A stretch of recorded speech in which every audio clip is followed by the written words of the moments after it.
اچھا ہے، نہ سے سب چلے گئے، وہ تو عالم دین بھی ہے، انہوں نے مجھ سے کہا میں جا رہا ہوں، گھر میں تکلیف ہے کی موجودگی میں میرے لیے بولنا ذرا مشکل بھی ہوگا۔ بہرحال مشکور ہوں جویریہ صدیق صاحبہ کا، آپ کے تمام دوستوں کا کہ انہوں نے ہمیں یہاں بلایا۔ جویریہ بی بی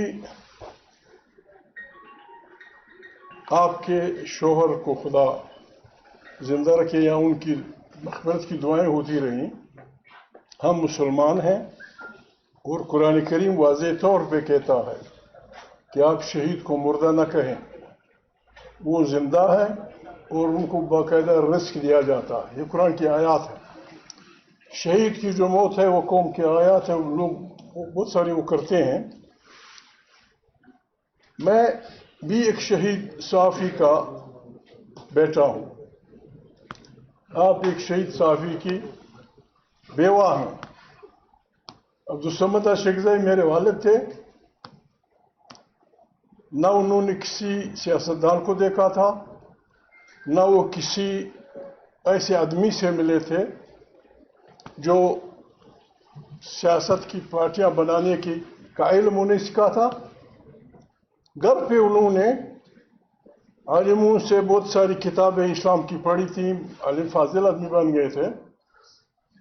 وہ کہتے ہیں جب میں آیا، میں اپنی سوسائٹی میں دیکھا، میں نے اپنی سوسائٹی میں جو بربادی ہو رہی ہے، بد اخلاقی اور بہت ساری کمزوریاں، تو مجھے اپنے اندر کی روشنی نے یہ بتایا کہ یہ خارجی حکمرانی کا نتیجہ ہے۔ جب تک ہم اس خارجی حکمرانی کے خلاف نہیں اٹھیں گے تب تک ہماری یہ بربادی سارے برس، اس وقت ہندوستان تھا، ان کی پیدائش 1907 ہے۔ پہلی جو انہوں نے کوشش کی، 4-5 آدمی تھے، اپنی مسجد میں رات کو، پشتون علاقوں میں یہ رائج ہے کہ تراویح کے بعد رمضان مبارک میں تبارک الذی بیدہ الملک، اس کی وہ ایک طالب علم وہ کرتا ہے، تو انہوں نے اپنی مسجد کے امام سے کہا کہ بہتر ہوگا کہ یہاں 1-2 آیت پڑھ کے سنائی جائیں تاکہ لوگوں کو پتہ چلے۔ شاید پیش امام اور ان کے درمیان انڈرسٹینڈنگ تھی۔ پیش امام نے کہا کہ میری تیاری نہیں ہے، آپ بسم اللہ کریں۔ ہمارا گاؤں کوئٹہ شہر سے 50 میل دور ہے۔ رات کو ایک آیت مبارک عبدالصمد خان اشرقزئی نے تلاوت کی، اس کا ترجمہ کیا۔ دوسرے دن پولیٹیکل ایجنٹ ہمارے گاؤں پہنچ گیا تھا کہ رات کو مسجد میں کیا ہو رہا تھا۔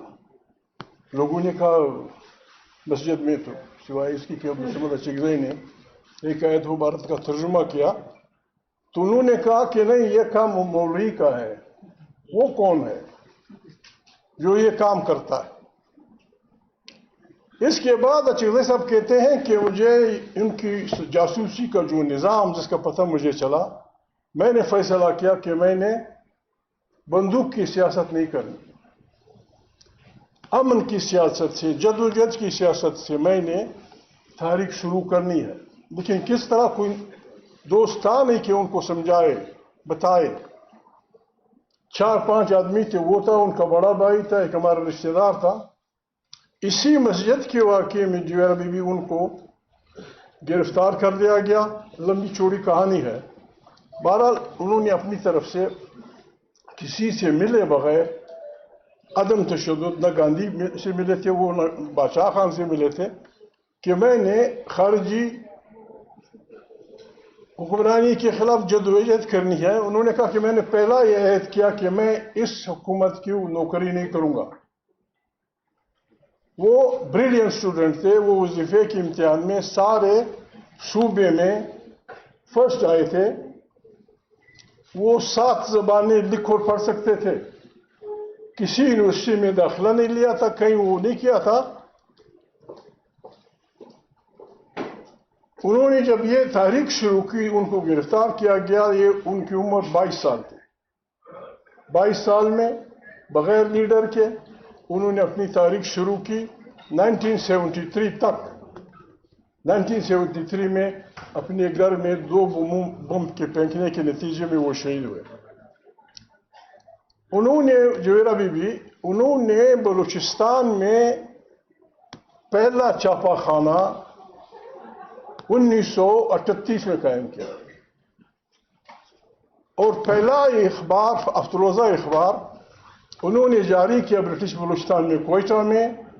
اس کا نام رکھا استقلال، آزادی. تو اس لحاظ سے میرے آپ کے رشتے مشترکہ لگتے ہیں. آپ کا شوہر شہید ہوا صحافی کی حیثیت سے، میرا والد صحافی کے ساتھ ساتھ پھر سیاسی میدان میں بھی تھے، تو ہمارا قدر مشترک وہ ہے. بات یہ ہے یہاں عالم فاضل لوگ بیٹھے ہیں، ان کے سامنے لمبی چوڑی باتیں کرنا بری بات ہے. میرے خیال میں حق و باطل کی جنگ اس دن شروع ہوئی جب پہلے انسان نے نو کہا. جب پہلے انسان نے طاقت کے سامنے نو کہا، اس دن سے یہ جنگ جاری ہے. اور اس پہ قرآن کریم کی گواہی موجود ہے کہ حق و باطل کی یہ لڑائی جاری رہے گی اور حق جیتے گا اور باطل ہارے گا. دوسری بات، دنیا کے جتنی پیغمبر گزرے ہیں، نبی گزرے ہیں، رسول گزرے ہیں، 1 لاکھ سے بھی زیادہ، ان کی زبانیں مختلف تھیں، ان کے پیغامات مختلف تھے. کوئی قبیلے کے لیے تھا، کوئی علاقے کے لیے تھا، کوئی فلانے کے لیے تھا. لیکن ایک چیز یقیناً ہم لوگوں نے نوٹ کی ہوگی، ایک چیز ان سب میں قدر مشترک تھی کہ وہ ظالم حکمران کے سامنے کھڑے ہوئے. ظالم حکمران ایسے بھی نہیں جو ہمارے یہ بلا ہے جو کچھ بھی نہیں ہے. ظالم حکمران نمرود جیسے، ظالم حکمران فرعون جیسے. حق گوئی و واقعی کی جنگ اس وقت سے شروع ہوئی ہے. اور پھر ہم سپاہیوں کو یہ حکم ہے، آئین جوان مردہ حق گوئی و بے باقی. ہم نے حق گوئی کرنی ہے، نتائج کی پرواہ نہیں کرنی. 1,20,000 اچھے لوگوں، انبیاء رسولوں میں سے ہزاروں کو قتل کیا گیا، کسی کو آگ میں ڈالا گیا، کسی کو زکریا علیہ السلام کو درخت کے ساتھ باندھ کے ہرا کر دیا گیا. تو حق گوئی پہ باقی کی جنگ آپ کرتے ہیں. ایک بھیڑیے کے منہ سے اس کچھ چھینا آسان کام نہیں ہے. وہ حملہ کرتا ہے، وہ فلانا کرتا ہے. اسی لیے تو قرآن کریم ایک آیت تو حضرت مولانا نے بیان کی کہ انسان مشکل میں پیدا ہوا ہے. دوسری آیت مبارک جس کا اکثر میں ذکر کرتا رہتا ہوں، اللہ پاک کہتے ہیں بسم اللہ الرحمن الرحیم والعصر ان الانسان لفی خسر. مجھے زمانے کی قسم، انسان نقصان میں، سارا انسان نقصان میں ہے. لیکن الا الذین، سوائے ان انسانوں، الا الذین آمنوا، جو ایمان لائے، وعملوا الصالحات، اور اچھے اعمال کیے، وتواصوا بالصبر وتواصوا بالحق. وتواصوا بالحق وتواصوا بالصبر. صبر کے معنی ہم غلط لیتے ہیں کہ جی بس بیٹھے رہو اللہ دے گا. نہیں، جب آپ حق کی بات کریں گے، آپ ظالموں کے خلاف کھڑے ہوں گے، آپ کو مارا جائے گا، آپ کو پیٹا جائے گا، آپ کو جیل بھیجا جائے گا، آپ کو پھانسی کیا جائے گا. ان تکالیف کے لیے جب آپ تیار ہوتے ہیں، دس کال صبر. مولانا صاحب نے جو آیت مبارک تلاوت کی تھی، اس میں اس کا مفہوم یہ تھا کہ کسی انسان کو، مسلمان نہیں کہا، کسی انسان کو سوائے اس جرم کے کہ اس نے کسی انسان کا قتل کیا ہو یا وہ معاشرے میں فساد پھیلاتا ہو، کسی انسان کو، ایک انسان کو اگر قتل کیا جائے، یہ تمام انسانیت کا قتل ہے. ایک انسان کا قتل قرآن کریم تمام انسانیت کے اس کے وہ تعبیر کرتا ہے. دوسری بات یہ، اگر کسی انسان کو آپ نے بچایا، جیسے ایسے سمجھیں کہ آپ نے پوری انسانیت کو بچایا. یہاں بات ہو رہی ہے ہمارے ملک میں، میں سمجھے بڑی